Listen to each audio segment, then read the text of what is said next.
जय हिंद friends, welcome to my YouTube channel study with combo. आज हम क्लास 12th का एक इम्पोर्टेंट टॉपिक है जिसको आज हम समझने वाले हैं कि निरक्षीय स्थिति में विद्युत क्षेत्र की तीव्रता। एक हमारे पास ए भी एक द्विध्रुव है जो प्लस क्यू और माइनस क्यू आवेश से मिलकर बना है। द्विध्रुव का केंद्र ओ है और ओ से हमें आर दूरी पर एक बिंदु पी है जिस पर हमें विद्युत क्षेत्र की तीव्रता की गणना करना है। ये बहुत इंपॉर्टेंट क्वेश्चन है 2024 में क्लास 12th फिजिक्स के लिए। एवं दोस्तों एक है, इससे पहले वीडियो हम बना चुके हैं जिस पर अच्छी स्थिति में तीव्रता, तो अच्छी स्थिति में तीव्रता और निरक्षीय स्थिति में तीव्रता दोनों में से एक प्रश्न हर बार बोर्ड परीक्षा में आता है दोस्तों। चलिए हम बिना देर किए समझते हैं। अब तो सबसे पहले अगर इसके सूत्र की स्थापना करेंगे तो सबसे पहले क्या है, एक द्विध्रुव है ए बी जो प्लस क्यू और माइनस क्यू आवेश से मिलकर बना हुआ है।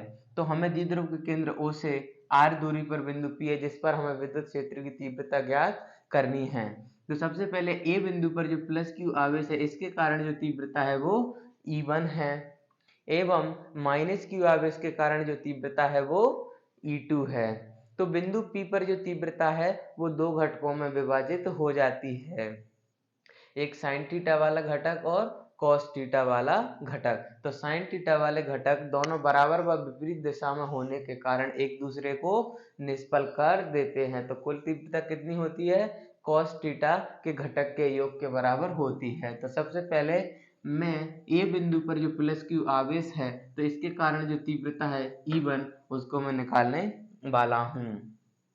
तो चित्र में ए बी विद्युत द्विध्रुव है, द्विध्रुव के केंद्रों से दूरी r पर एक बिंदु P है जिस पर हमें विद्युत क्षेत्र की तीव्रता की गणना करनी है। और चित्र से स्पष्ट है कि AP बराबर BP है और दोनों के बीच की दूरी √a² और r²। ये मैंने पाइथागोरस प्रमेय से इस कर्ण की लंबाई निकाल ली है। तो अगर निरक्षीय स्थिति में बात करें तो निरक्षीय स्थिति में जिस बिंदु पर हमें तीव्रता ज्ञात करनी होती है वह बिंदु दोनों ध्रुव के दोनों आवेशों से समान दूरी पर स्थित होता है। अगर यहाँ से दूरी B से P की दूरी √a² प्लस r² है तो A से P की दूरी भी √a² प्लस r² होगी। तो सबसे पहले मैं A बिंदु पर प्लस क्यू आवेश के कारण P पर विद्युत क्षेत्र की तीव्रता निकालने वाला हूं। तो कितनी है E1, तो E1 बराबर 1/4πε0 Q अपॉन दूरी का स्क्वायर। तो यहां से यहां तक की दूरी कितनी है, A से P तक की दूरी a² plus r², a² plus r² root है तो रूट को मैं क्या लिख सकता हूँ 1/2। अगर कहीं पे भी अगर आपको इस तरीके से लिखा आ जाए x की पावर 1/2 तो आप इसे क्या लिख सकते हो, √x भी लिख सकते हो। तो मैं क्या कर रहा हूँ, जो रूट है a² प्लस r² तो इसको मैं क्या लिखने वाला हूँ 1/2, इसको दे दूंगा मैं समीकरण 1। इसी प्रकार अब मैं बिंदु B पर माइनस क्यू आवेश के कारण तीव्रता निकालने वाला हूं। कितनी हो जाएगी, बिंदु B पर स्थित माइनस क्यू आवेश के कारण बिंदु P पर तीव्रता। अब B के कारण तीव्रता कितनी हो जाएगी, जो B के कारण जो तीव्रता है उसको मैं E2 लिखने वाला हूं। तो E2 बराबर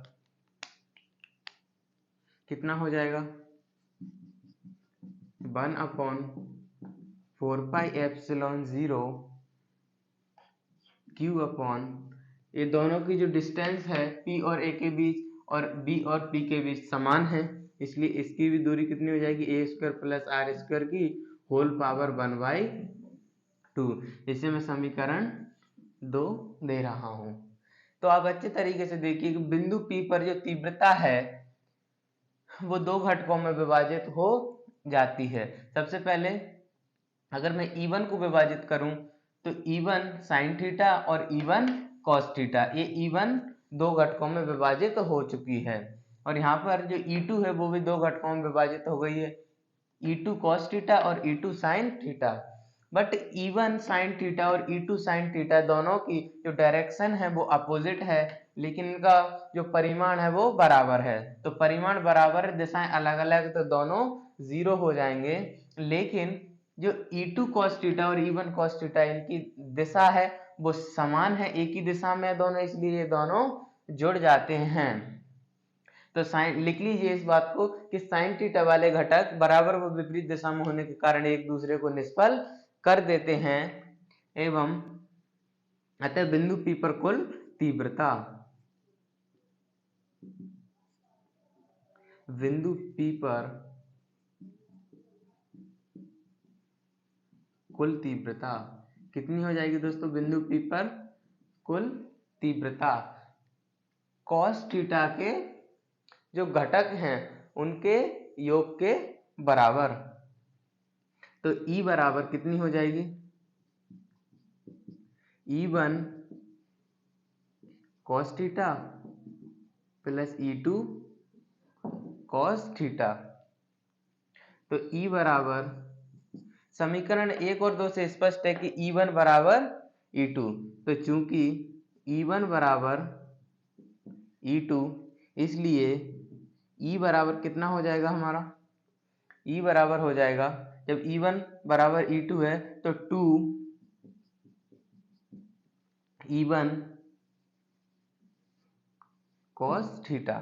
अब मैं क्या करने वाला हूँ, इस E1 की वैल्यू इसमें रखने वाला हूँ। कितनी है E1 की वैल्यू? 1/4πε0 Q/a² प्लस r² का होल स्क्वायर हाफ।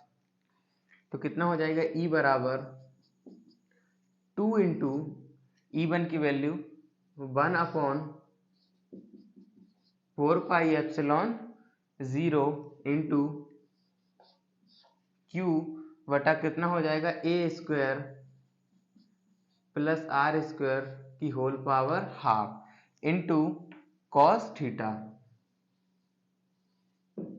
दोस्तों ये तो हो गया E। अब मैं इस cos थीटा की वैल्यू रखने वाला हूं, तो कितनी आ जाएगी? E बराबर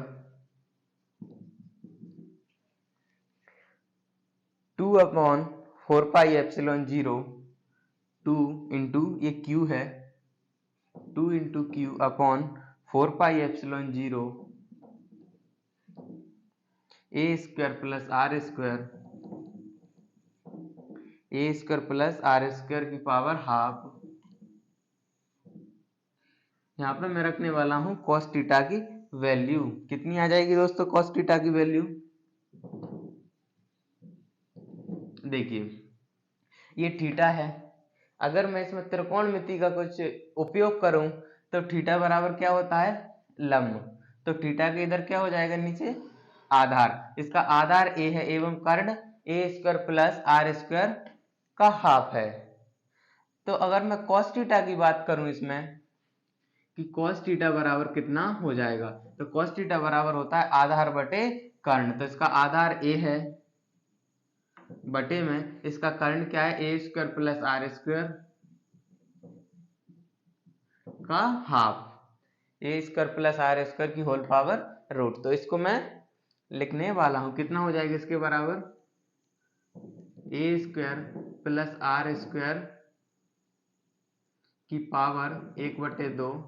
टोटल कितना हो जाएगा? a आधार है तो आधार बटे ये कर्ण, मैंने इसको नीचे लिख दिया है। cos थीटा बराबर a/a² प्लस r² की पावर हाफ।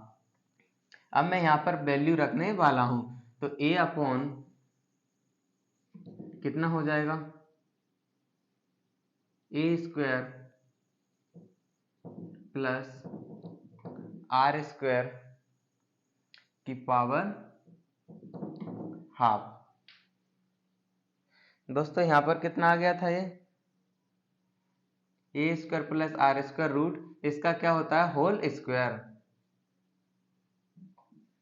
होल स्क्वायर करना है इसका हमको, तो जैसे यहाँ पर होल स्क्वायर करेंगे तो यहाँ पर ये रूट हट जाएगा,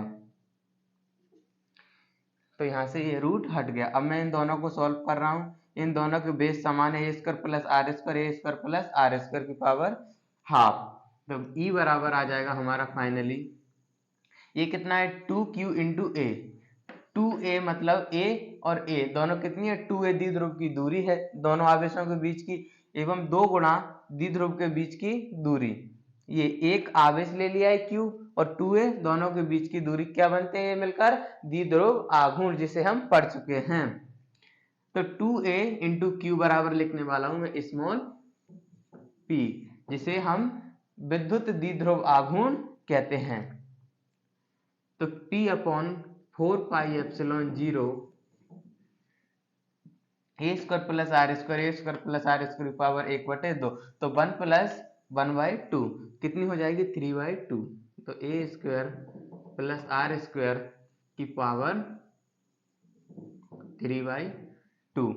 अब मान लीजिए कि r बहुत बड़ा है a से, a हमारा जो है वो r की तुलना में बहुत छोटा है, द्विध्रुव हमारा बहुत छोटा है और p बिंदु इससे बहुत दूर है। तो मैं लिखने वाला हूं कि r is greater greater a। जब r ग्रेटर ग्रेटर a है तब क्या हो जाएगा दोस्तों ये, तब हमारा E बराबर आ जाएगा P अपॉन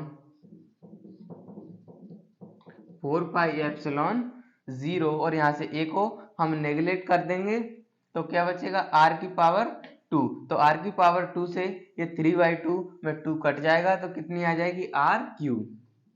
तो हमारा फाइनली आंसर आ गया है, निरक्षीय स्थिति में किसी बिंदु पर अगर विद्युत क्षेत्र की तीव्रता की बात करें तो E बराबर P upon 4πε0 r square, r की पावर q।